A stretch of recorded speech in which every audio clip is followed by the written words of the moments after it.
खबर दिल्ली से जुड़ी। दिल्ली शराब घोटाले को लेकर केजरीवाल सरकार के खिलाफ भारतीय जनता पार्टी ने आम आदमी पार्टी के दफ्तर के बाहर जोरदार एहतजाजी मुजाहरा किया।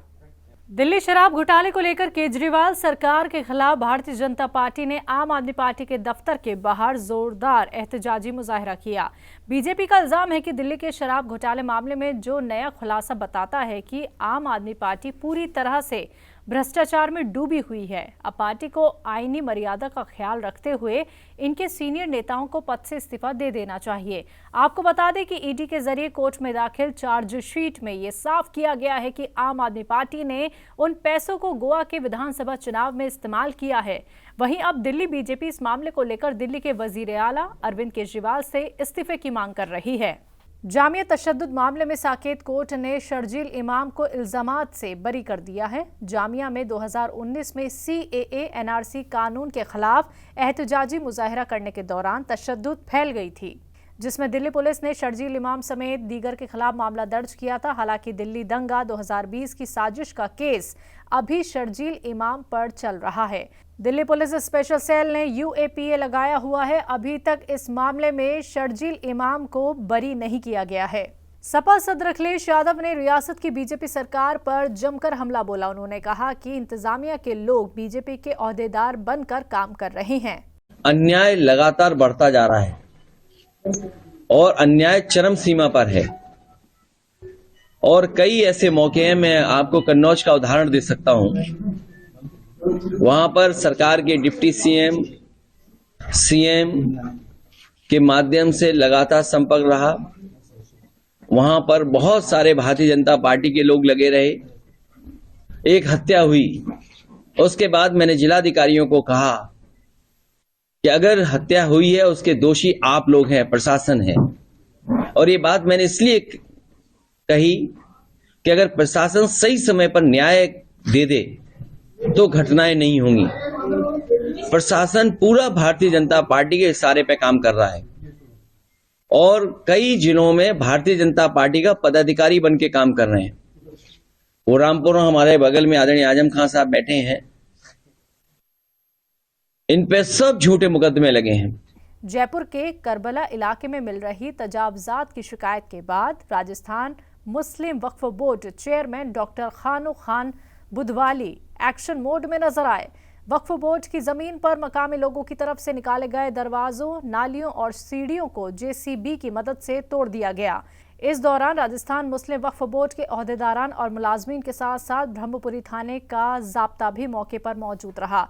वहीं वक्फ बोर्ड की तरफ से की गई इस कार्रवाई को लेकर चेयरमैन बुधवाली ने बताया कि आने वाले दिनों में यहां पर इज्तिमे का इनेकाद होगा, जिसमें लाखों की तादाद में लोगों की शिरकत करने की उम्मीद है।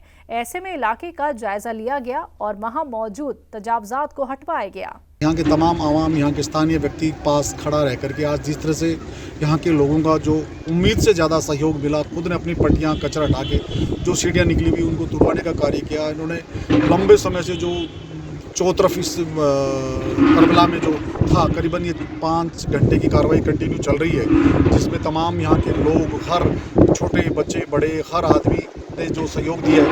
मैं इस एरिया के प्रभारी हूँ जो मेरे बराबर खड़े हैं, जो खुद स्कूल चलाते हैं। इन्होंने भी खुद कहा कि गलत इंक्रोचमेंट जो हटना चाहिए हम खुद हटा रहे हैं और हम उम्मीद करते हैं कि अल्लाह की संपत्ति, इसकी हिफाजत करना हर मुसलमान का फ़र्ज़ है। लेकिन राजस्थान के इतिहास में ये पहली मरतबा, पहले भी कई बार झुंझुनू, बाहर डीडवाना और कई जगह में इस तरह की कार्रवाई हुई, लेकिन जो एक सबसे बड़ी जयपुर में जो आज कार्रवाई हुई है, ये कार्रवाई से बिल्कुल निश्चित रूप से पता चलता है। लेकिन कुछ लोग इस मस्जिद के नाम पे कोई नेतागिरी या कुछ बवंडर फैलाते हैं कि साहब हमारे वफ़ लोग कब्जा करना चाहते हैं। वफ़ का काम, कर्मचारी, वहाँ के तमाम आवाम, स्थानीय व्यक्तियों का एक ही टारगेट होता है कि हम सब आए, मिले, बैठें और इस वफ़ की संपत्ति की हिफाजत करें, ना कि जिस तरह से झूठी बवंडर, जिस तरह की बातें फैलाई जाती है कि इस पर कब्जा होगा, इसको बेचा जाएगा। वफ़ का काम बचाने का होता है, बेचने का काम भूमाफियाओं का होता है। जिसकी नीति और नीयत गलत होती है, वो इस तरह के कहीं न कहीं झंडा प्रदर्शन गलत करते हैं। हम तो उनको फिर आह्वान करते हैं, कहीं सम्मानीय हमारे न्यायालय का आदेश था, वो न्यायालय का सम्मान करते हैं। हम न्यायालय के आदेश से अवहेलना नहीं कर सकते।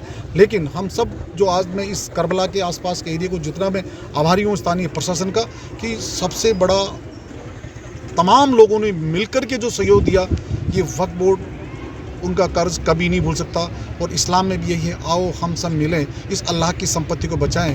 और जो मौलवी साहब और जो यहाँ के लोग कहते हैं कि अल्लाह की संपत्ति इंसान के द्वारा दी गई, जब वफ़ करने वाला इंसान दुनिया में नहीं है तो क्या इसको खाने वाला रह पाएगा। और यही इज्तिमा का मेन टारगेट है कि हम सब एक संदेश दें, अल्लाह की जो रज़ा के अनुसार चले, ये हमारा एक पहला फ़र्ज है।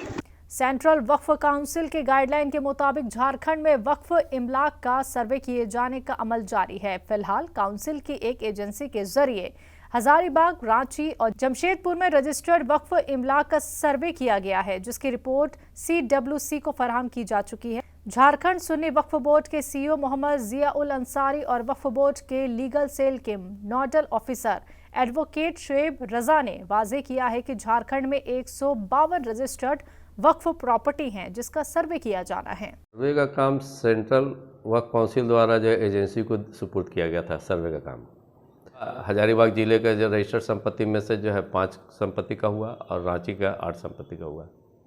ये रिपोर्ट की कॉपी एजेंसी हम लोगों को भी दिया और सेंट्रल को भी दिया। इसकी रिपोर्ट हमने सेंट्रल को भेज दिया और रेस्ट बची हुई जितने भी निबंध प्रॉपर्टी है उसका सर्वे करने के लिए हमने जो है सेंट्रल को लिखा है। ये वक्फ बोर्ड में जो भी चीज़ें हैं वो CWC यानी सेंट्रल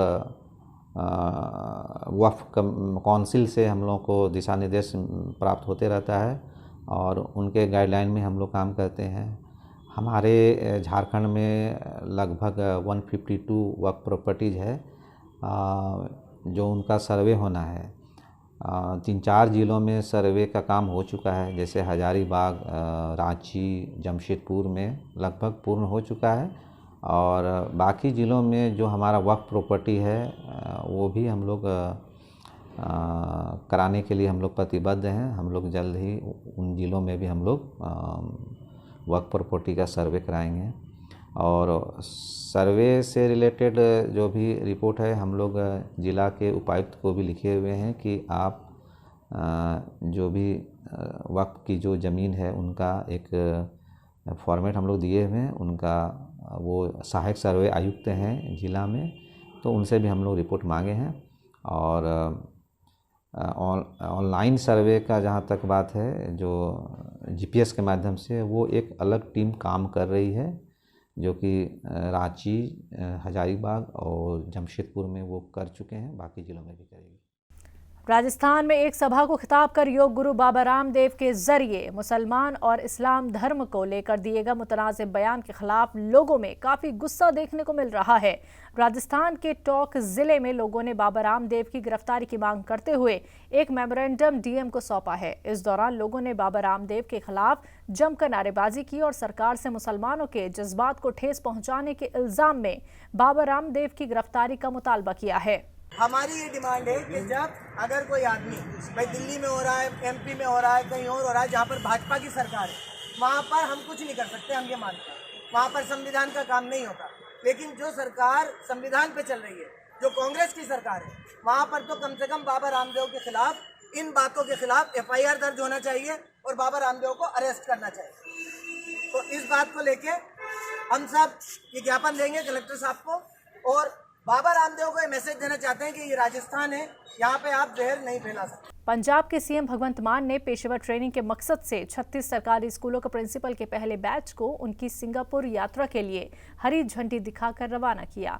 इन स्कूलों के प्रिंसिपल सिंगापुर में 6 से 10 फरवरी तक प्रोफेशनल टीचर ट्रेनिंग सेमिनार में हिस्सा लेंगे। इस मौके पर पंजाब के CM भगवंत मान ने कहा कि पंजाब के टीचर्स और बच्चों को अपडेट और अपग्रेड करने की शुरुआत आज से हो गई है। ਹੈਲਥ ਐਂਡ ਐਜੂਕੇਸ਼ਨ ਸਾਡਾ ਪਹਿਲੇ ਦਿਨੋਂ ਪ੍ਰਾਇੋਰਟੀ ਸੀ ਤੇ ਜਿਸ ਤਰ੍ਹਾਂ ਦਿੱਲੀ ਦੇ ਵਿੱਚ ਸਕੂਲਾਂ ਦਾ ਕਾਇਆ ਪਲਟ ਹੋਇਆ ਉਸੇ ਤਰ੍ਹਾਂ ਅਸੀਂ ਪੰਜਾਬ ਦੇ ਵਿੱਚ ਸਕੂਲਾਂ ਦਾ ਕਾਇਆ ਪਲਟ ਕਰਾਂਗੇ। ਪਰ ਅਰਵਿੰਦ ਕੇਜਰੀਵਾਲ ਜੀ ਨੇ ਜੋ ਸੁਪਨਾ ਕ੍ਰਾਂਤੀਕਾਰੀ ਐਜੂਕੇਸ਼ਨ ਤੇ ਕ੍ਰਾਂਤੀਕਾਰੀ ਹੈਲਥ ਸਿਸਟਮ ਜਿਹੜਾ ਉਹ ਜਿਹੜਾ ਸੁਪਨਾ ਉਹਨਾਂ ਨੇ ਲਿਆ ਉਹ ਵੀ ਅੱਜ ਸਾਕਾਰ ਹੋਣ ਜਾ ਰਿਹਾ ਤੇ ਪੰਜਾਬ ਦੇਸ਼ ਦੇ ਵਿੱਚ ਇੱਕ ਅਲੱਗ ਸਥਾਨ ਬਣਾਊਗਾ ਐਜੂਕੇਸ਼ਨ ਦੇ ਮਾਮਲੇ 'ਚ, ਸਿੱਖਿਆ ਦੇ ਮਾਮਲੇ 'ਚ। ਸਾਡੇ ਕੋਲੇ ਬਹੁਤ ਕਮਾਲ ਦੇ ਟੀਚਰਸ ਨੇ, ਟੈਲੈਂਟ ਦੀ ਕੋਈ ਕਮੀ ਨਹੀਂ। ਸਾਡੇ ਕੋਲੇ ਬਹੁਤ ਕਮਾਲ ਦੇ ਸਟੂਡੈਂਟ ਨੇ, ਟੈਲੈਂਟ ਦੀ ਕੋਈ ਕਮੀ ਨਹੀਂ। ਥੋੜਾ ਜਿਹਾ ਪਲੇਟਫਾਰਮ ਦੀ ਜਾਂ ਉਹਨਾਂ ਨੂੰ ਅਪਡੇਟ ਕਰਨ ਦੀ ਕਮੀ ਸੀ, ਜੋ ਕਿ ਅਸੀਂ ਅੱਜ ਤੋਂ ਆਰੰਭ ਕਰਤੀ ਹੈ ਕਿ ਅਪਡੇਟ ਰਵਾਂਗੇ ਦੁਨੀਆ ਨਾਲ, ਕਿਉਂਕਿ ਅੱਜ ਦੀ ਡੇਟ 'ਚ ਦੁਨੀਆ ਇੱਕ ਪਿੰਡ ਬਣ ਗਈ ਹੈ ਗਲੋਬਲਾਈਜੇਸ਼ਨ ਕਰਕੇ। ਜਿੱਥੇ ਅਮਰੀਕਾ ਦੇ ਬੱਚੇ, ਜਿੱਥੇ ਨਾਈਜੀਰੀਆ ਦੇ ਬੱਚੇ, ਜਿੱਥੇ ਸ਼੍ਰੀਲੰਕਾ ਦੇ ਬੱਚੇ, ਜਿੱਥੇ ਆਸਟ੍ਰੇਲੀਆ ਦੇ ਬੱਚੇ, ਸਿੰਗਾਪੁਰ ਦੇ, ਹਾਲੈਂਡ ਦੇ, ਬੈਲਜੀਅਮ, ਫਰਾਂਸ ਦੇ ਬੱਚੇ ਪੇਪਰ ਦਿੰਦੇ ਨੇ, ਉਹ ਇੱਕੋ ਜਗ੍ਹਾ ਬਣ ਗਈ ਹੁਣ। ਸੋ ਪਾਣੀ ਜਿਹੜਾ ਇੱਕੋ ਪੁਲ ਥੱਲੋਂ ਦੀ ਲੰਘਣ ਲੱਗ ਗਿਆ। ਉੱਥੇ ਜਾ ਕੇ ਸਾਡੇ ਬੱਚੇ ਥੋੜ੍ਹਾ ਜਿਹਾ ਨਰਵਸ ਫੀਲ ਕਰ ਜਾਂਦੇ ਨੇ ਜਾਂ ਥੋੜ੍ਹਾ ਜਿਹਾ ਪਿੱਛੇ ਰਹਿ ਜਾਂਦੇ ਨੇ ਕਿ ਆਹ ਚੀਜ਼ਾਂ ਸਾਨੂੰ ਪੜ੍ਹਾਈਆਂ ਹੀ ਨਹੀਂ ਗਈਆਂ ਜਿਹੜੀਆਂ, ਕਿਉਂਕਿ ਪੇਪਰ ਇੱਕ ਥਾਂ ਤੇ ਹੋ ਰਿਹਾ ਹੈ ਪਰ ਫੈਸਿਲਿਟੀਆਂ ਉਨੀਆਂ ਨਹੀਂ ਮਿਲੀਆਂ। ਤਾਂ ਫਿਰ ਅਸੀਂ ਇਹ ਫੈਸਲਾ ਕੀਤਾ ਕਿ 36 ਪ੍ਰਿੰਸੀਪਲਾਂ ਦਾ ਜਿਹੜਾ ਪੂਰੇ ਪੰਜਾਬ ਤੋਂ ਪ੍ਰਿੰਸੀਪਲ ਚੁਣੇ ਹੋਏ ਨੇ।